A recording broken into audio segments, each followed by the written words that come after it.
बिस्मिल्लाहिर्रहमानिर्रहीम। अस्सलाम वालेकुम स्टूडेंट्स, दिस इज़ महजमी लेक्चर बॉटनी। आज हम जिस टॉपिक को लेके चलेंगे that is feedback mechanism. Feedback mechanism basically क्या है, ये आपने फर्स्ट में भी पढ़ा हुआ है कि फीडबैक मैकेनिज़्म एक ऐसा मैकेनिज़्म है जिसमें किसी भी प्रोसेस के नतीजे में बनने वाली प्रोडक्ट उसके इनिशिएटिव को जाके कंट्रोल करती है, यानी जहाँ से वो प्रोसेस स्टार्ट हुआ था उसको रोकने या उसको इन्हांस करने की कोशिश कर रही होती है। जैसे यहाँ पर आप डायग्राम को पहले समझ लें। डायग्राम में आपको दिखाया गया है कि जिस तरह से कोई स्ट्रेस आया, जैसे यहाँ पर दिखाया जी कोल्ड स्ट्रेस आया। कोल्ड स्ट्रेस आया तो जो हाइपोथैलेमस के अंदर न्यूरोसेक्रेटरी सेल्स थे उन्होंने अपने अंदर से हार्मोन्स को रिलीज़ करना शुरू कर दिया। यहाँ पर आप देखिए हार्मोन्स रिलीज़ होना शुरू हो गए और हार्मोन जो हैं वो रिलीज़ होकर खून में शामिल हुए और फिर वो यहाँ पर जो आपको हार्मोन दिखाया गया that is thyroid stimulating hormone. Thyroid stimulating hormone आया थायराइड ग्लैंड के पास। थायराइड ग्लैंड के पास आने के बाद इसने थायरॉक्सिन को प्रोड्यूस किया। ये थायरॉक्सिन जो है वो पिट्यूटरी ग्लैंड के पास दोबारा गया और वहाँ से रिस्पॉन्स कराएगा कि कोल्ड स्ट्रेस में हमारी बॉडी ने कैसे रिस्पॉन्स करना है। साथ ही ये हार्मोन जो है वो इसके पास भी जा रहा है, न्यूरोसेक्रेटरी सेल्स के पास भी जा रहा है। क्यों जा रहा है? क्योंकि जब थायरॉक्सिन प्रोड्यूस हुआ है तो थायरॉक्सिन तो हमारी बॉडी को नॉर्मलाइज कर रहा है ना, उसके हिसाब से स्ट्रेस के हिसाब से उस कंडीशन के अंदर लेकर जा रहा है। साथ ही मैसेज को न्यूरोसेक्रेटरी सेल्स के पास पहुंचा दिया जाता है कि मज़ीद थायराइड स्टिमुलेटिंग हार्मोन को पैदा ना किया जाए, क्योंकि बॉडी अब कोल्ड स्ट्रेस को रिस्पॉन्स करने के काबिल हो गई है। तो फिर इस वजह से जो है वो मतलब वो मज़ीद TSH को रिलीज़ करना छोड़ देते हैं। तो इस प्रोसेस को हम कहते होते हैं फीडबैक मैकेनिज़्म। तो यहाँ पर आप देख सकते हैं, यहाँ पर डेफिनेशन दी हुई है। It is a type of interaction in which a controlling mechanism is itself controlled by the product of reaction it is controlling. तो बेसिकली कोई भी मैकेनिज़्म, कोई भी कंट्रोलिंग मैकेनिज़्म खुद कंट्रोल हो रहा होता है अपनी ही प्रोडक्ट से, यानी जिस प्रोसेस को कंट्रोल करके प्रोडक्ट बन रही है उसी प्रोडक्ट से जो है वो मैकेनिज़्म कंट्रोल हो रहा होता है। उसको हम कहते होते हैं feedback mechanism. For proper body functions, two opposing systems are needed. If they are accelerator, then there must be inhibitors. यानी अगर accelerators हैं तो inhibitors भी होने चाहिए, क्योंकि अगर inhibitors ना हो तो प्रोसेस जो है वो कॉन्टीन्यूस चलता रहेगा, वो रुकेगा नहीं। If one hormone in the body promote or stimulate a reaction, another hormone would be checking the same. तो अगर एक हार्मोन जो है किसी भी बॉडी के किसी भी रिएक्शन को तेज़ कर रहा है तो कोई दूसरा हार्मोन ज़रूर वहाँ पर होगा, या बॉडी जो है कोई दूसरा हार्मोन ज़रूर बनाएगी कि वो इस प्रोसेस को रोके। In this way, concentration of secretion is itself controlled because certain information is passed to the source, or in the other word is fed back, so that output of the secretion is adjusted accordingly depending on the activity of the body. यानी इसके लिए फिर क्या है, इसके लिए जो है ख़ास तरह की secretions जो हैं वो पैदा की जाती हैं जो कि अपनी इन्फॉर्मेशन को लेके उस जगह पर पहुंचती हैं जहाँ से मैकेनिज़्म को स्टार्ट करवाया गया था या जहाँ पर मैकेनिज़्म चल रहा था। या हम कह सकते हैं कि वहाँ पर जाने के बाद या तो उस मैकेनिज़्म को रोक देंगी या फिर मैकेनिज़्म को उस हिसाब से एडजस्ट करेंगी जिस हिसाब से बॉडी को ज़रूरत है। The interaction between the pituitary and other endocrine gland over which it exert control is an example of feedback mechanism, and this mechanism is very common in living system. Feedback in thyroid gland जो है वो आपको यहाँ पर explain किया हुआ है। यानी क्या कहते हैं, फर्स्ट स्टेप में क्या होता है कि बॉडी को लो टेम्परेचर का सामना करना पड़ रहा है या फिर स्ट्रेस सिचुएशन का सामना करना पड़ रहा है, तो it will stimulate the neurosecretory cells of the hypothalamus who's releasing hormone trigger the release of thyroid stimulating hormone. यानी वहाँ से थायराइड स्टिमुलेटिंग हार्मोन प्रोड्यूस होगा पिट्यूटरी ग्लैंड से। वहाँ से वो हार्मोन जो है थायराइड ग्लैंड के पास जाकर उसको स्टिमुलेट करेगा और थायरॉक्सिन को रिलीज़ करवाएगा। थायरॉक्सिन जो है वो मेटाबॉलिक एक्टिविटी को तेज़ कर देगी ताकि ATP प्रोड्यूस हो। ATP के साथ साथ हीट भी प्रोड्यूस होगी। Both will raise the body temperature and higher thyroxine level in the blood inhibit the releasing hormone cells and TSH producing the cell. तो वो थायरॉक्सिन का लेवल ज़्यादा जैसे ही होगा वो फ़ौरन से जाकर हाइपोथैलेमस के ऊपर जाके अफेक्ट करेंगे और मज़ीद थायराइड स्टिमुलेटिंग हार्मोन की प्रोडक्शन को रोक दिया जाएगा। तो ये हमारा था फीडबैक मैकेनिज़्म। यानी आज हमने जो कंप्लीट किया है वो हमने कोऑर्डिनेशन को कंप्लीट कर लिया, यानी नर्वस कोऑर्डिनेशन और केमिकल कोऑर्डिनेशन को। नेक्स्ट जो हमारे पास टॉपिक है दैट इज़ बिहेवियर यानी रिस्पॉन्सेस, कैसे किसी भी सिचुएशन में हम रिस्पॉन्स कर रहे हैं। तो बिहेवियर हमारे पास दो तरह के होते हैं, इनेट behaviour and learn behaviour. इनेट behaviour वो जो बाय बर्थ आपके पास हैं, आपकी इनहेरिटेंस के अंदर है। लर्न बिहेवियर वो होते हैं जो हम अपने आसपास से सीखते हैं, एटमॉस्फेयर से सीखते हैं। तो इनेट बिहेवियर आपको बताया हुआ है कि it is a collection of response that are predetermined by the inheritance of specific nerve और cytoplasmic pathway in multicellular और unicellular organism। यानी ये रिस्पॉन्सेस की ऐसी कलेक्शन है विच इज़ प्री डिटरमिन्ड यानी बाय इनहेरिटेंस, यानी वो पहले से हमारी इनहेरिटेंस के अंदर होती है। अब वो हमारी इनहेरिटेंस में किसी स्पेसिफिक नर्व की शक्ल के अंदर होगी या फिर हमारे साइटोप्लाज्मिक पाथवे के अंदर होगी, चाहे वो मल्टी सेलुलर ऑर्गेनिज्म हो चाहे वो यूनिसेलुलर ऑर्गेनिज्म हो। As a result of the built-in pathways, given stimulus would produce invariably the same responses। तो वो कहते हैं कि जैसे ही कोई स्टिमुलस आता है तो हमारे अंदर एक बिल्ट इन पाथवे का मतलब है यानी हमारे अंदर ऑलरेडी ये चीज़ मौजूद है, उसके हिसाब से जो है वो फिर हम रिस्पॉन्सेज पैदा करते हैं। तो जितने प्लांट्स हैं उनके अंदर इनेट बिहेवियर पाया जाता है, क्योंकि प्लांट्स के अंदर दिमाग वगैरह तो नहीं है जिसके थ्रू वो लर्न करेंगे, तो इनके अंदर इनेट बिहेवियर ही होता है। These behavior pattern have been developed and been refined over many generations and their primary adaptive significance lie in the survival value of the species। यानी generation after generation जो है ये refine होते रहते हैं behavior। Another feature is the economy it places on nerve pathway within multicellular organisms since it does not remain on the higher center of the nervous system।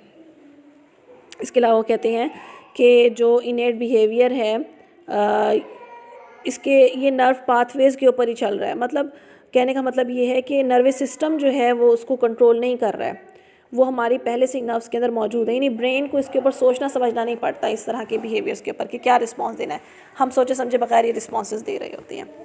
तो अगर हम types की बात करें इनेट बिहेवियर में, हमारे पास दो टाइप्स हैं, orientation and reflexes and instincts. Orientation में काइनेसिस आ जाती है और टैक्सिस। काइनेसिस क्या है? It is the behavior in which an organism change the speed of the random movement which help them to survive in the environment।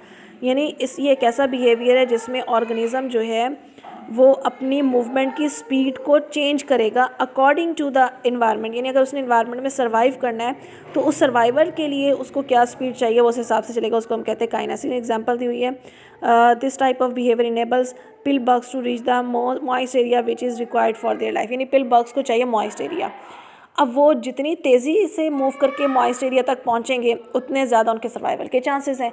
तो ये चीज़ है kinesis. अगली चीज़ आती है टैक्सिस।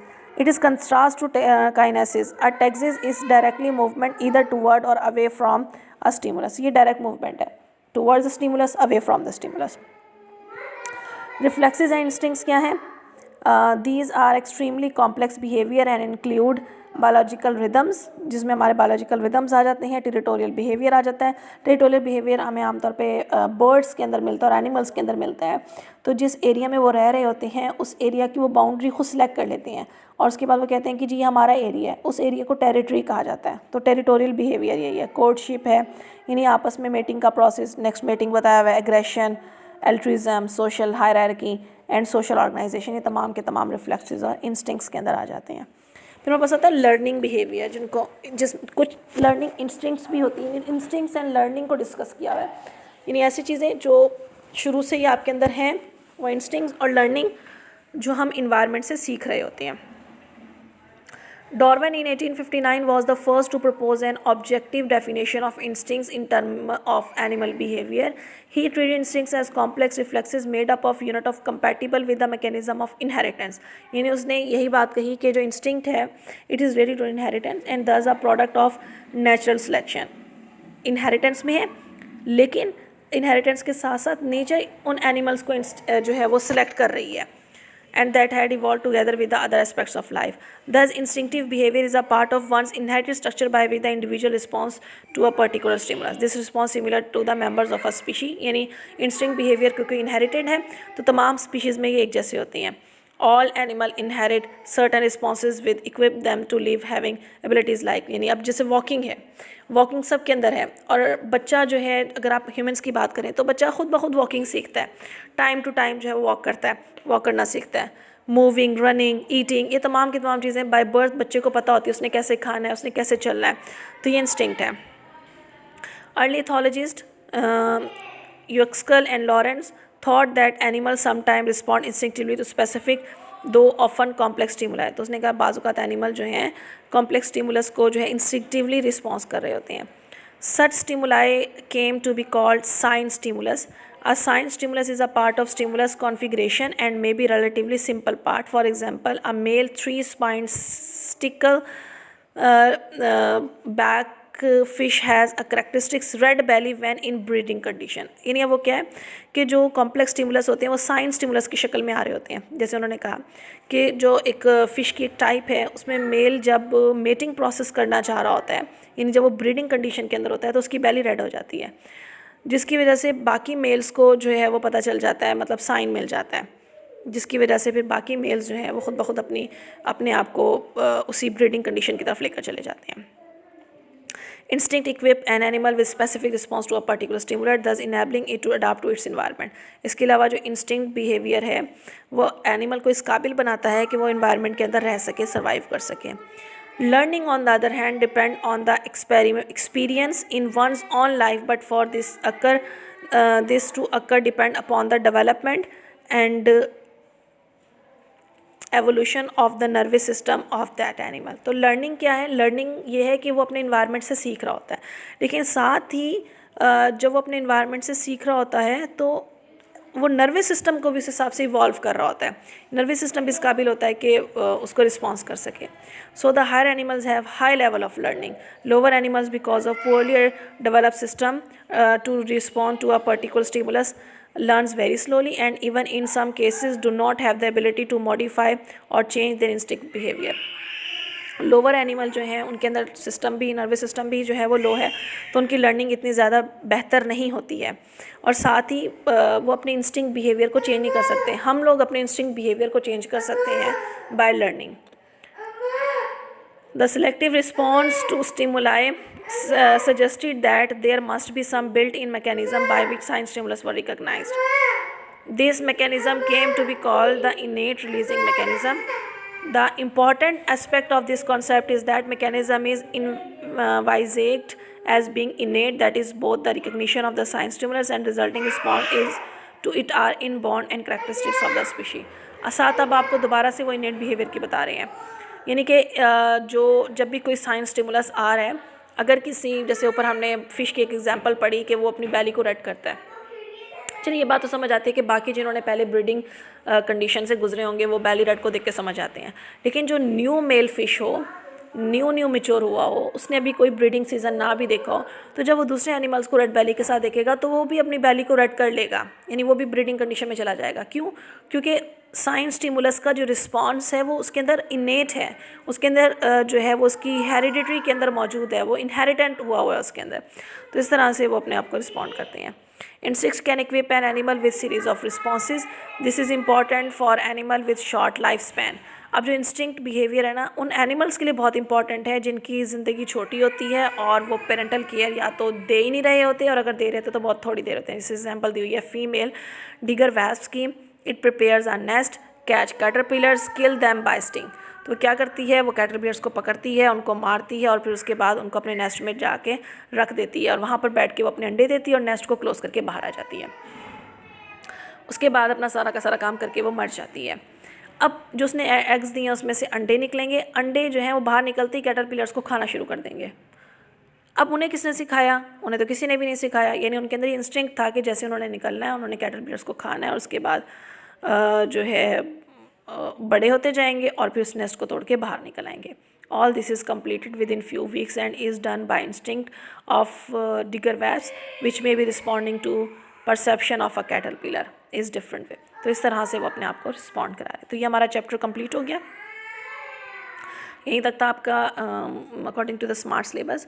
नेक्स्ट उसमें लेक्चर में हम इंशाल्लाह नेक्स्ट चैप्टर स्टार्ट करेंगे जो कि है आपके पास रिप्रोडक्शन। तो इस चैप्टर में कोई कन्फ्यूजन हो तो आप मुझसे पूछ सकते हैं। बेस्ट ऑफ लक, अल्लाह हाफिज़।